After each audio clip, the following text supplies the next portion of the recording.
Welcome to the Banker Lamp. Please enjoy the video. You start by configuring essentials. Adjust dead zones to about 6-8% and lower stick sensitivity for a steadier thumb. Once done, pick a jumper known for a large green window. This makes timing more forgiving so you can learn precise release points. Make sure to equip badges and boosts that increase open shot percent and release timing. Now go into training or my court. Take 50 shots and record your make rate. That baseline tells you what to improve next. You should focus on the how.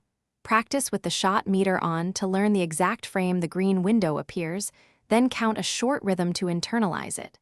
Once you have that rhythm, switch the meter off and replicate the same release using the player's animation. The follow-through and elbow bend are your visual cues. Make small timing shifts, plus or minus 2 frames, until you hit consistently. Then simulate real match pace and do 100 reps to lock muscle memory. You now move to live situations. Begin by taking only open catch-and-shoot attempts so you can translate muscle memory under pressure. Gradually introduce moving releases and mildly contested shots. If your make rate drops, first verify controller dead zones and whether the player is fatigued or boosts expired. Those factors change timing. If releases feel delayed, disable VSync or lower input lag and display settings and recalibrate your controller. Keep adjusting.